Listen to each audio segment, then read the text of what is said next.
Hey guys, it's Naro. So today is going to be my first video, and we're going to be debunking the race realist piece of shit, the People's Veto.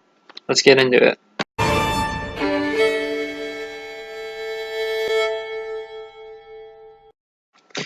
Sorry, I just wanted to post cringe real quick. Statistically significant correlation between IQ and wealth beyond seriously cognitively limited people. You can definitely come up with some kind of sort of circular reasoning to say people with high IQ have more bureaucratic success. They hold higher positions on paper at different institutions. They do well in these hierarchically based jobs that are similar to IQ tests, which wouldn't be a big surprise, but there's no correlation with wealth. When someone with a high IQ has a job with tasks that are like an IQ test, they're going to do well.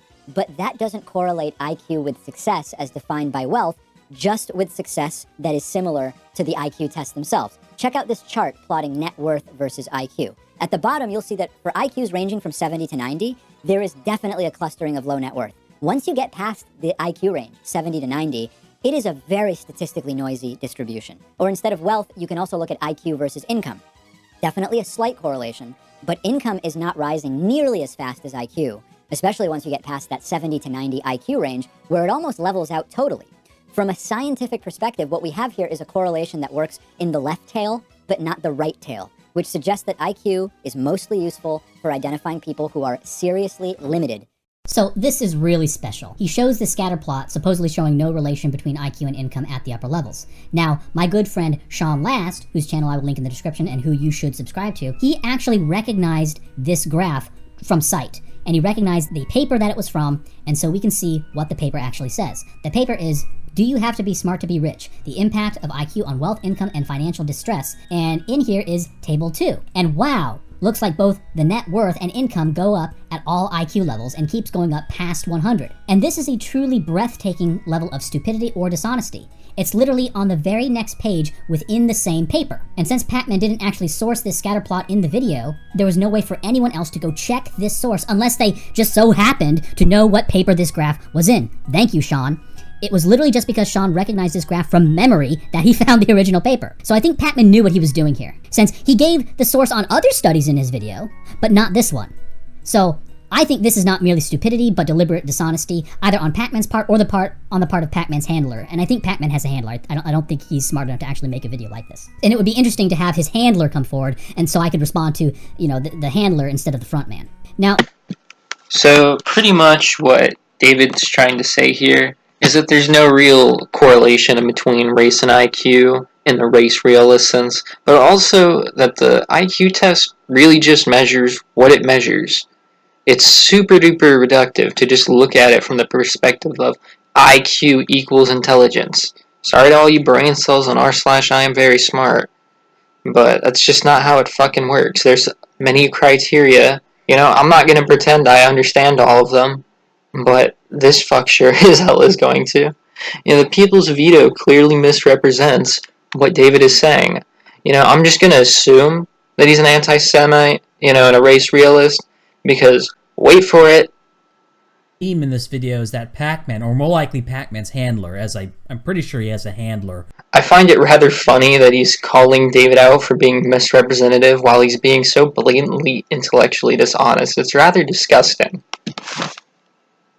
On the other hand, job performance in medium complexity jobs correlates with IQ at about 0.5.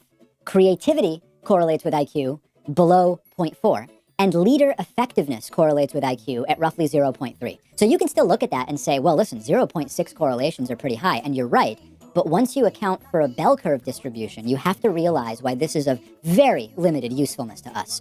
Check out this chart, which shows a whole bunch of different jobs and the IQ ranges of the people who do them. A quick glance at this looks very overwhelming. Wow, the IQ range of janitors and machine operators and truck drivers is just so much lower than the IQ for doctors and professors and electrical engineers. But remember, these are ranges, and if you look very closely at this, you'll notice that the top 25% of janitors have a higher IQ than the bottom 25% of college professors. And of course, part of this is circular, because medical school requires that you've done well on things like SATs, which correlates with IQ because they're testing very similar things.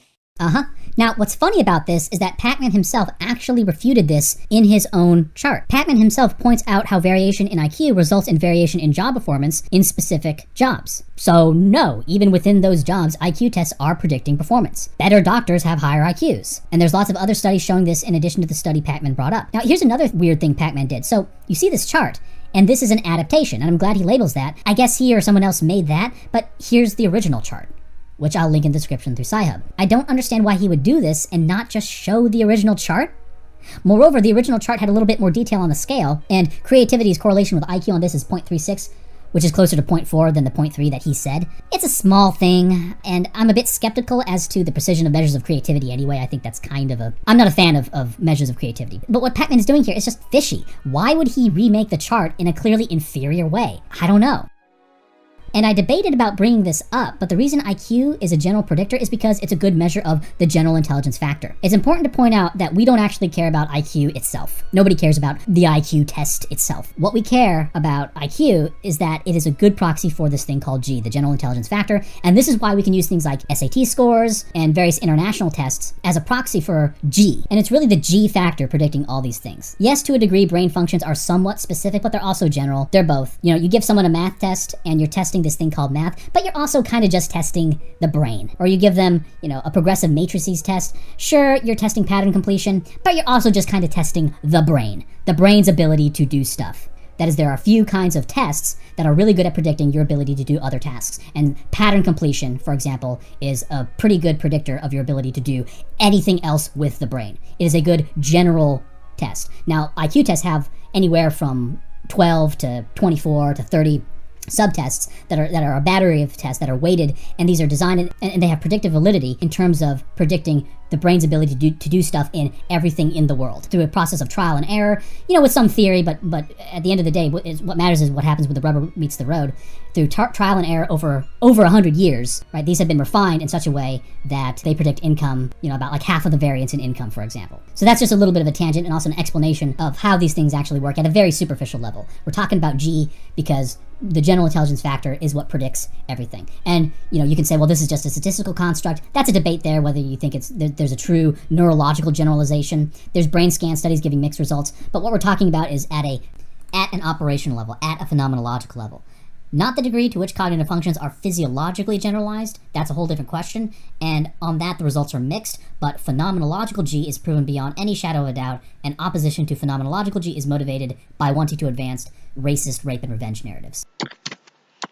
The funny thing about the point that the People's Veto just made, the point that he just smugly wrecked Libcuck Pac-Man with, is, the way that he claims he diffused Pac-Man's point is the exact same way that he diffuses his own fucking point. It's kind of mind-blowing. It's kind of fucking ridiculous. What he stated about the general intelligence factor, or the GIF, alright, supports David's graph by the virtue that it shows the general disparity in pay based off career and general intelligence. Alright? On an IQ test, the better doctor would score higher? What the fuck? That's so reductive and minimalist of a perspective. It's kind of fucking ridiculous. Almost criticizing David's graph in the way that you do, just to complain? Like, really? What are you doing? Is it not aesthetically pleasing enough for you? The graph has the same exact information. You're just looking for more reasons to bitch and moan. Race is a socially constructed trait, not a distinct biological concept. But this is the position of the NIH, the APA, the American Anthropological Association. There is no gene or set of genes that all people from one race have. There's so much genetic diversity within what we refer to as races that any conversation about weighing a biological variable like genetic IQ against race is moot from the beginning. Okay, so now Pac-Man is pulling rank, but he's doing it in a really dumb way. He's citing these clubs instead of just polls of researchers. If you want to know what the experts think about something, why not just do a poll? Just ask them. Now, I have an article that looks at several polls of intelligence researchers and anthropologists, and there's radical variation in views on this matter depending on where you look and who you count. Biologists tend to recognize race more than anthropologists, and people in Eastern Europe and in China recognize race more than people from NATO countries. In fact, in China, what it is we call race realism is just it. It's just science. It doesn't even have a name. It's not debated. It's just race is recognized virtually 100% of the time in China. In Eastern Europe, it's somewhere around 70%, and in the NATO countries, it's about 30%. That's sort of a rule of thumb. Weird countries, United States and Western Europe, about 30%. Eastern Europe, about former Soviet Union, about 70% recognized race. China, virtually 100%. That's just a general rule of thumb. As for the organizations that Pac-Man named and cares about so much, I don't know which anthropologists make up these orgs, who in the org was responsible for even writing the statements he's referring to that deny race. I get it, they have some authoritative sounding name and that stuff bamboozles smooth brains like Pac-Man, but it's just guys making a club saying things. Good for them, they say words. If there's a particularly compelling argument that they have that you would like to share, by all means. But the student body council having a vote and making up proclamations, well, that's not okay, good for them. If you want to know what you think the experts, the so-called experts, if you want to know what they think, just use polls, you dingus. And when you use polls, you'll find that there's no consensus anywhere except in China. And younger anthropologists and biologists aren't any more likely to deny race than the older ones. But these sorts of heuristics are what you use when you don't understand a topic, like Pac-Man. Since I actually understand this topic, I spend time talking about studies, not what various student body councils say about something. Because I've read more on this topic than most of these credentialed experts have on this topic. Not that I am a better academic in general, I'm not. I am inferior, probably on average. I'm probably at the 10th percentile compared to a real academic. But on this particular topic that I am fixated on, I have more experience than them, most of the time. I mean, that's just a fact. And incidentally, a proclamation by one of these student body councils, these are going to be dumber than what any individual member of these councils would say, given that intelligent people are more likely to get answers correct if they work alone than if they do in groups. At least this is true for math, for higher level math, for calculus. That is, if you give someone a calculus question and you give this question to a person with an IQ of 120 or above, you're more likely to get a correct answer by asking one person than by having a group of 3 answer the question and using the group answer. So the individual work is better than group work at 120 and above. Below 100, group work is actually better than individual work, and I believe this is because at that level it's more a function of remembering rote rules than it is about actual creative thinking, whereas at the higher level you're dealing with more complex problems that require creative thinking, and for that, an individual working alone does better than a group. So when you have a council or these big groups deciding things and making proclamations, that's a pure authority play. It's not about science. It's designed to bamboozle smooth brains, which Pac-Man is, and to make a political point, and they appear to have succeeded in this case. What about the numbers? What about the numbers? They're like archaeologists or something? Like, how do we trust these numbers, David, huh? God damn it, dude. And then you go on the fucking site China. You fucking cite China about their fucking race realist fucking policies? Really? And then you're like, oh, these are the only people who actually, acknowledge race. It's not that people aren't acknowledging it. It's that you're a fucking Nazi. You're a literal fucking Nazi. You want to murder the people watching this fucking video. Alright. And you're trying to justify your fucking argument with China, an authoritarian police state, which I know sure as fuck you don't stand with because you're a fucking Nazi and you hate Asian people. But you're just going to use that to cherry pick because that's all that you fucking got. God, the irony of this really bites me in the fucking ass. Again, you predictably entirely misrepresented David's argument in another flagrant example of Ben Shapiro syndrome. Sorry, but spitting out 10 graphs and regurgitating his argument isn't enough to totally bamboozle level 1000 on the fucking libs. Nearly every single graph you've shown, you intentionally misrepresent. Alright, and you just show incredibly high levels of intellectual dishonesty while explaining them. Well, it's faux explaining them. By either pretending they represent something they don't or skewing the facts by cherry-picking from studies that largely disagree with you, institutions that largely disagree with you, you use this to support your facts, and it's so fucking bullshit. Nobody except you and your disciples are gonna believe this shit. Meanwhile, there's 30 types of Ninja Warrior style mental gymnastics where you refute David 1 second with the excuse of, what, that's just a group, where do you get these numbers? These aren't real numbers. And then 30 seconds later, alright, you misrepresent you misrepresent your own evidence, alright?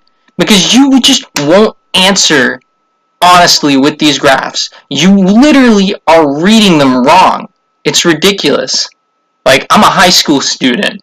Your levels of intellectual dishonesty are so obvious, it's disgusting. You know, David's original point was about the different ethnicities and how people from different regions interbreed over periods of hundreds of years. This means that our race isn't just binary in the sense that, sure, my grandparents are the race that they are, but they're really a collection of everything that made them up, including the great groups that may or may not have interbred and regionally relocated over periods of hundreds, thousands of fucking years. The thing you guys might notice is that every single point by David has a layer of nuance. Agree with David or not. And he just totally blows over this, alright, and flagrantly ignores it. Doesn't care at all. Why? Because he's a fucking liar. You know, in like real talk, not shit talking mode, you know why they do all this? They're all dog whistles. This is how you bring people over. This is how you actually convince somebody that exterminating another group of human beings is the fucking answer. Alright, you dog whistle until you have... You know, there's this one quote. I forgot who it's by. Alright? But, you know, it was something along the lines of, you know, you tell the joke, alright, and you keep punching down until the punch lands. And by that, they mean, like, you know, you keep telling the same joke till the joke lands. You know, you keep telling the same racist propaganda fucking humor until the joke lands. You know, and I love memes, I like meme culture and all that jazz.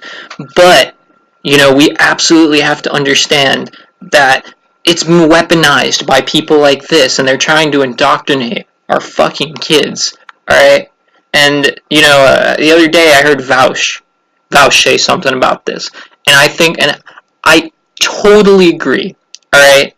This isn't just a matter of time. We have to do something about this, alright? Fascism, there's a global resurgence of fascism around the world. You're gonna fucking die. I'm gonna die. They're gonna fucking line us up and kill us. Like, I don't even know what else to say on it. You know, it's just,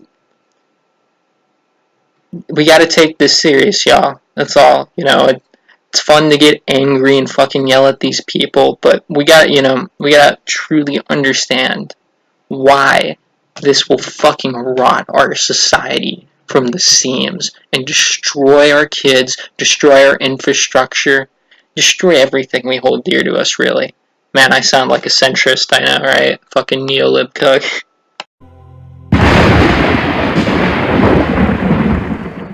So ContraPoints likes to talk about lead, and this is another example of why we use data over anecdote and glittering generalities, like... And as a result, 93,000 children with lead poisoning have been added to Maryland's lead registry, and in Baltimore, the vast majority of these children are black. Many of these kids were later awarded structured settlements as compensation for permanent brain damage. Well, we actually have data from the CDC on this, and there's almost no race difference here. Yes, lead exposure does have effects, but this is the David Sherratt fallacy, confusing a potential cause for an actual cause. Sure, eating arsenic will lower your IQ, but to say that it's responsible for race differences in IQ, you have to show some sort of race difference in arsenic consumption. But I don't want to overstate the lead crime theory either. You overstated the importance of lead the moment you brought it up.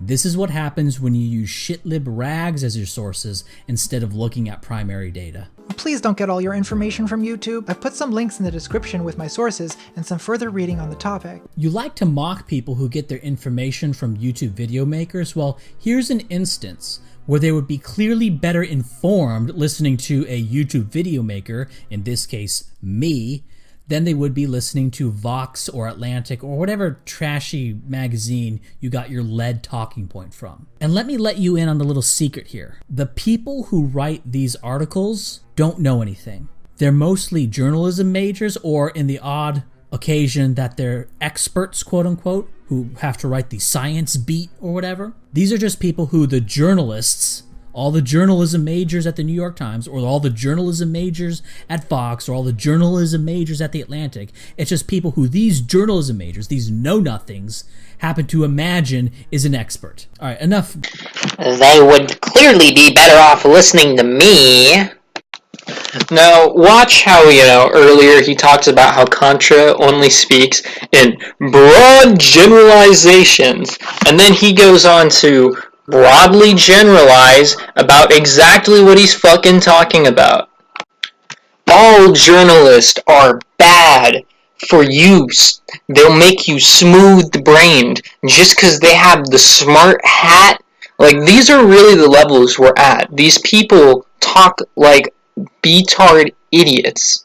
Like, red-pilled betard idiots. There's really no other word for it than that. They fucking...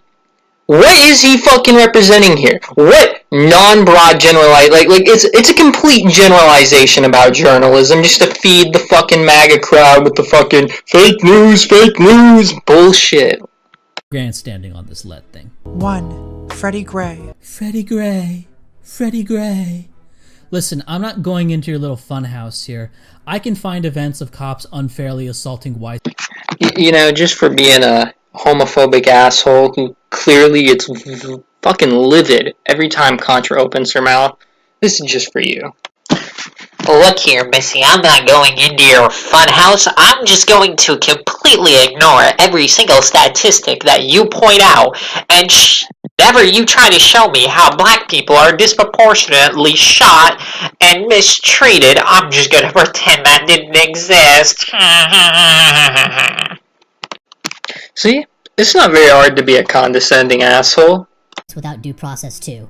Now, with normal people, I usually don't have to explain why we use statistics and not anecdotes. But with you, who knows, maybe you have to actually have it explained to you why we use data instead of stories. Your point with this is that cops are unfair to blacks, and there's a few ways we know this isn't the case. The first is that the racial ratios of the National Crime Victimization Survey and police arrests line up almost perfectly over the long run. If cops are unfairly targeting blacks, well, then I guess there's a whole conspiracy across the whole United States for people to claim to be victims of crime that just so happens to line up perfectly with police reports. The second reason we know cops aren't unfairly anti-black has to do with cop killers. Blacks make up 44% of the people who kill a policeman, but only 30% of those killed by a policeman. Whites and Hispanics are combined in the chart of cop killers and separated in the chart of those killed by cops. Now, if cops are unfairly targeting blacks, we would expect blacks to make up a greater proportion of those killed by cops than they are of the cop killers. The third reason we know cops aren't unfairly targeting blacks is that when cops are required to wear a body camera, they're actually more, not less, they are more likely to shoot a black person than when they're not wearing a body camera. This is the opposite of what you would predict if cops were unfairly targeting blacks. So put a camera on them so they can't get away with it. No, when the event is recorded, cops are actually more confident in shooting a black person. They are more likely to do that which needs to be done, not less. Another piece of evidence, and this is a little weaker, is experimental, where cops will play a simulation where they have to decide to shoot or not shoot people, very quickly. And cops actually take longer to shoot blacks than they do to shoot whites in these crime simulations. Now, personally, I don't think this is too meaningful. It is just a simulation after all. The cops could be trying to appear not racist for the simulation. Though, in fairness, the cops are not told at the beginning that their time on whether to shoot someone who's black or Hispanic or white, that the race differences in their time to shoot will be measured. So they're not told that this is going to be timed. But we just know that if the results show that cops were more trigger happy with blacks, shitlibs would be all over this. Shitlibs would not be charitable about this at all and say, and we wouldn't say, it's just a simulation. No, they would be promoting this front and center if the results weren't what they are. And the last thing to consider among blacks is their disproportionate number of homicides compared to other crimes. Homicides have a dead body, and most of the time it's not a mystery whodunit. So we can compare homicides to other crimes and see that blacks are more overrepresented in homicides than they are in other crimes like rape,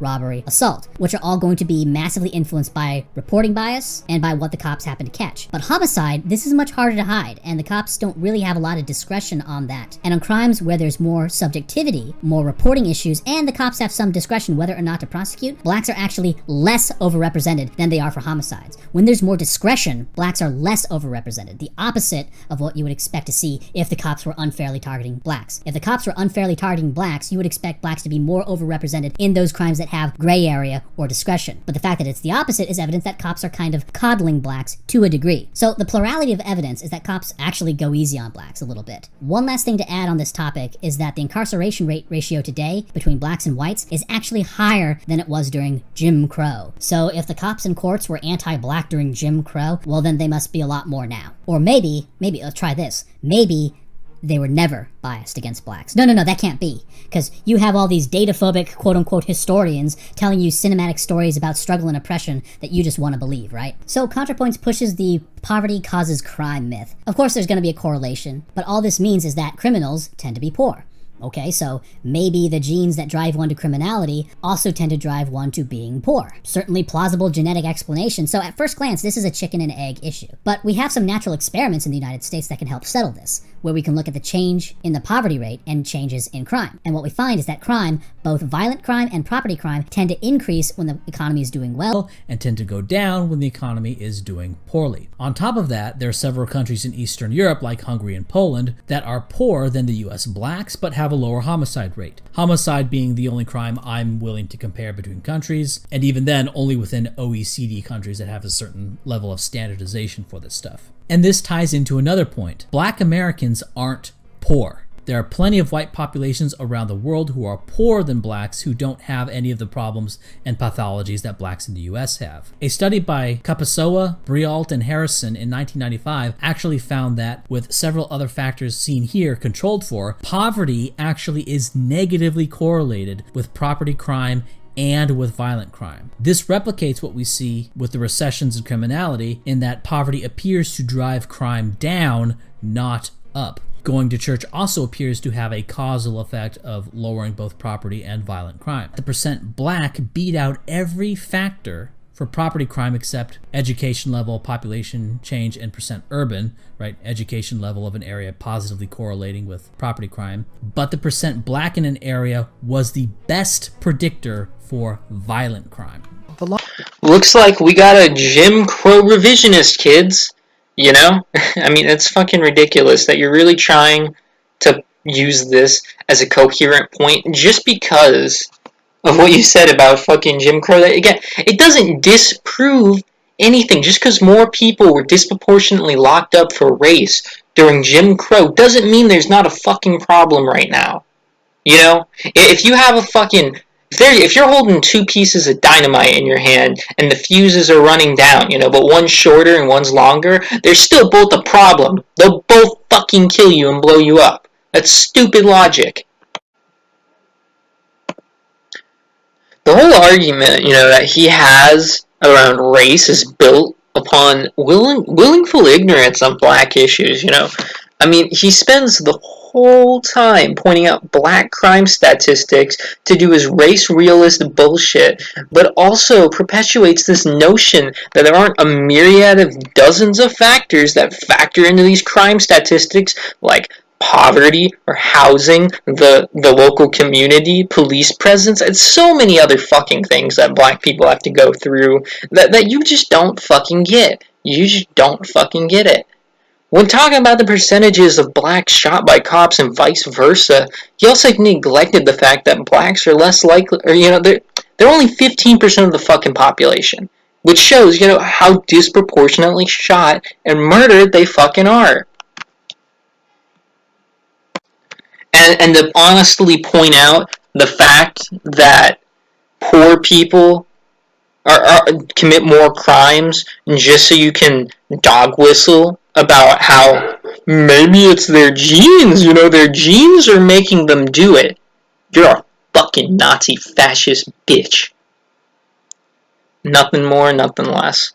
The effect of these practices was that many black families ended up trapped in decaying neighborhoods with bad schools. Oh yes, bad schools, of course he did. The bad schools myth. The way we know the bad schools myth is from a form of natural experiment called lottery voucher studies. These are useful in that everyone has an opportunity to apply for a voucher, and the people who get them are randomly selected. So we can compare the people who got vouchers to those who didn't, and it's apples to apples because everyone in the study applied for them. And we can see the results of the lottery voucher program in Milwaukee, in Cleveland, and in Washington, D.C.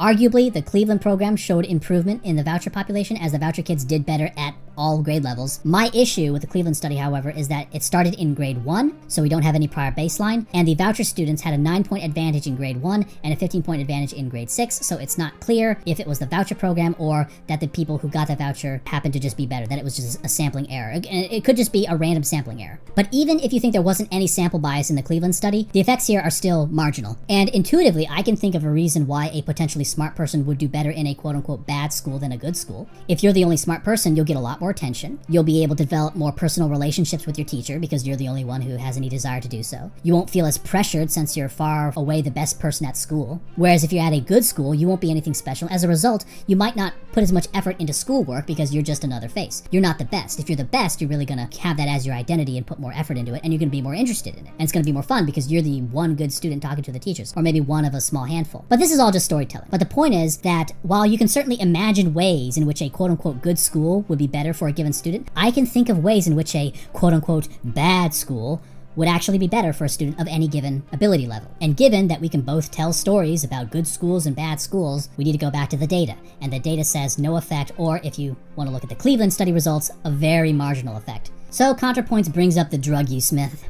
For instance, black and white people use weed at about the same rate, but black people are nearly 4 times as likely to be arrested for it. And we're talking about a drug that, at this point, white America has basically decided shouldn't really even be illegal anyway. Now, the first major problem is all these studies are based on self-report, and there's several studies I have showing that blacks are more likely to lie about using drugs. They're anywhere from twice as likely to 25 times as likely to lie about their drug use than whites are, depending on the study. The second problem is that even if everyone was telling the truth, which is obviously not the case, it doesn't tell us how much they were using. For example, a study of 88 juvenile delinquents and hair cocaine content found that blacks who were arrested for whatever reason had 7 times as much cocaine content as inferred from hair analysis as whites who were arrested. So even if blacks and whites always told the truth about having ever used a certain drug, which they don't, it doesn't even tell us very much. And the more you use a drug, the more you buy a drug, well, the more chances there are of getting caught. If every black drug user on average uses drugs 7 times as often, you're going to expect them to get caught more often, even if the total number of drug users is the same or even lower. On top of that, blacks are more than twice as likely to buy drugs outside as whites are,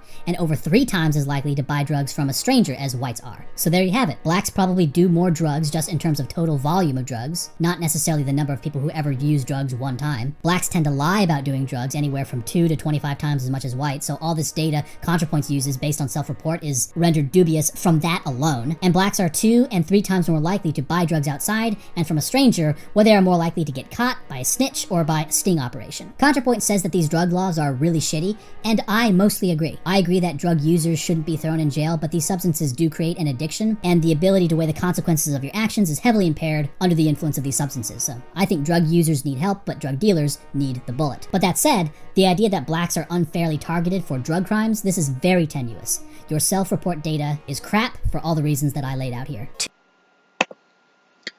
Alright, so, this is the last bit I'm going to do. I'm going to wrap it up after this.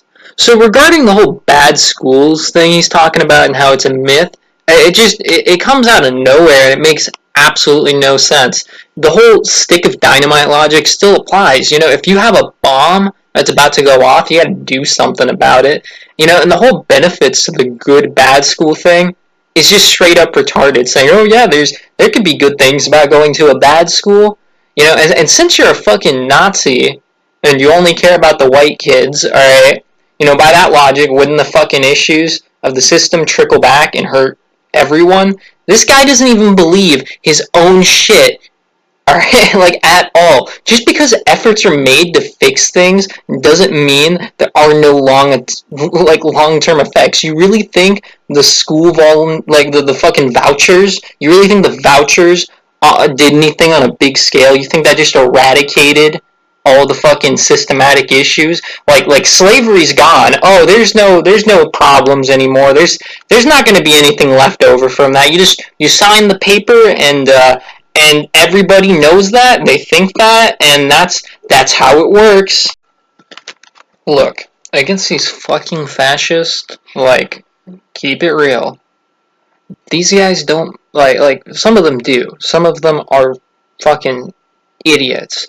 Half these guys don't believe half of the crap that they fucking say. They're hateful, disgusting, vitriolic fucking people. Alright, and they're also sad and small, probably on incel.me. Like, it's those kinds of fucking people who, they whittle and whittle away until they fucking snap. Alright? And they discover the fucking alt-right pipeline and they fucking fall down this shit. I don't believe for a second that this dude isn't fully aware of the shit he's saying. I don't think he believes in his ideology. I think he wants minorities dead and probably thinks way less of women. He doesn't fucking say it, but this is the reality. And like I said earlier, we gotta do something about these fucking people. Alright? The ones who are fucking mentally ill, the ones who are just fucking idiots, alright? Fine. But so many of these people know what they're doing. They just need to be fucking exiled. Don't think for a second. Don't think for a fucking second. He doesn't know what he's doing. I'm gonna leave you off on one last clip, but I really want to show you guys this, just to remember. This is what and how he feels about black people. Actually more confident in shooting a black person. They are more likely to do that which needs to be done, not less. Alright, that's about it. I'm gonna wrap it up. But if you actually sat through and watched the whole thing, I really appreciate it, a lot. So thank you. Have a good night, and just remember, you're not as stupid as this fuck.